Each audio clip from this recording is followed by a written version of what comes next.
अस्सलाम वालेकुम। In this video we will discuss the question suits of civil nature. अब ये शॉर्ट क्वेश्चन आ जाता है कंपैरेटिव एग्जाम्स में और एलएलबी में भी ये सवाल आ जाता है बार बार कि ऐसे कौन से सूट्स हैं जिनको कहा जा सकता है कि these are suits of civil nature. Civil procedure code 1908 का ये क्वेश्चन है। तो इसकी रेलिवेंट प्रोविजन जो है सेक्शन 9 है कोड ऑफ सिविल प्रोसीजर 1908 का। तो सबसे पहले हम देख लेते हैं कि सेक्शन 9 जो है ये क्या कहता है, इसको डिटेल में देखते हैं कि ये सेक्शन 9 कहता है court to try all civil suits unless barred. अब इसमें वो कहता है सेक्शन 9 के कोर्ट जो है, जो जितनी भी कोर्ट्स हैं सिविल कोर्ट्स हैं उनके पास जुरिस्डिक्शन होगी कि वो तमाम सूट जो है सिविल नेचर के उनको ट्राई करें एक्सेप्ट ऐसे सूट्स के जो कि जिनकी कॉग्निजेंस जो है वो एक्सप्रेसली और इम्प्लाइडली बार्ड है। अभी आगे वो इसकी एक्सप्लेनेशन में वो कह देता है कि कौन से ऐसे सूट हैं जो जिनके बारे में कहा जा सकता है कि these are suits of civil nature. वो खुद ही बता देता है। वो कहता है कि ऐसे सूट जिनमें प्रॉपर्टी का राइट जो है या ऑफिस का राइट जो है वो कंटेस्ट किया जा रहा हो तो उनको कहा जाता है कि these are suits of civil nature.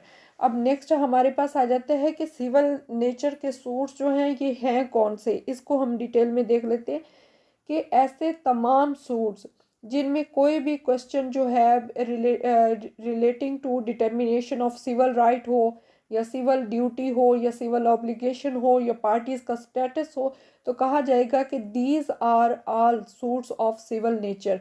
या कोर्ट के सामने कोई ऐसा केस आए सूट तो उसको कहा जाएगा कि this is a suit of civil nature जिसमें सिटीजन्स का जो राइट है, प्राइवेट राइट है और ऑब्लिगेशन है वो डिस्कस किया जा रहा हो तो फिर कहा जाएगा कि this is a suit of civil nature.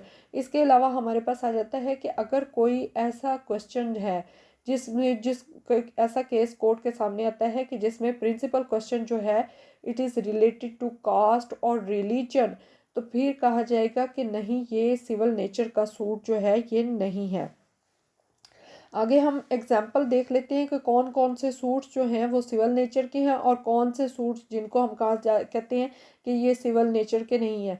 अब इसकी एग्जांपल जब हम देखते हैं तो इसमें आ जाता है कि ऐसे तमाम सूट जो कॉन्ट्रैक्ट से रिलेटेड हों जिनमें या फिर कोई कॉन्ट्रैक्ट किसी कॉन्ट्रैक्ट का ब्रीच हो गया हो तो उसके डैमेजेस क्लेम किए जा रहे हो तो ये कहा जाएगा कि these are suits of civil nature. या फिर स्पेसिफिक रिलीफ के से रिलेटेड जितने भी सूट्स होते हैं वो सिविल नेचर के होते हैं। कॉन्जुगल राइट्स के जितने सूट्स होते हैं वो सिविल नेचर के होते हैं। फिर राइट ऑफ ऑनरशिप जो है किसी भी प्रॉपर्टी का तो ये हमारे पास ये आ जाते हैं सूट ऑफ सिविल नेचर। फिर नेक्स्ट हमारे पास आ जाता है कि ऐसे तमाम सूट जो रेंट से रिलेटेड हों तो ये भी सिविल नेचर के सूट्स में आ जाता है हमारे पास। तो आगे है कि कौन से ऐसे सूट हैं जिनको कहा जाता है कि ये सिविल नेचर के नहीं हैं। तो इनमें आ जाता है कि अगर कोई प्योरली रिलीजियस राइट्स के बारे में हो तो ये सिविल नेचर का सूट नहीं है। फिर डिग्निटी और ऑनर के बारे में हो तो नहीं है। या फिर कास्ट के बारे में हो तो वो भी सिविल नेचर का सूट नहीं है। नेक्स्ट वो कहता है कि हमारे पास जब भी आता है कि एक्सप्रेशन आए हमारे पास कि सूट ऑफ सिविल नेचर तो ये आ जाता है कि ये कवर करता है कोई भी private right, private obligation citizens की और इसके अलावा जो सिविल राइट है, सिविल ऑब्लिगेशन है वो कवर करता है suit of civil nature.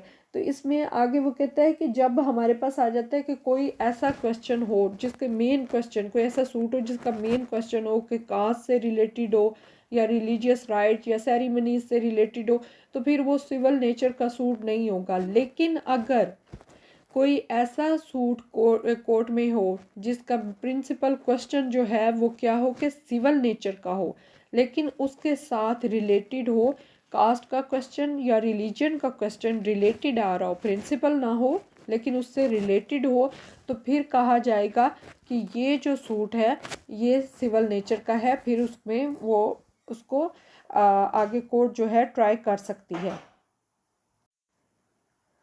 So this is end of my video. Please subscribe my channel. Thank you so much. Allah Hafiz.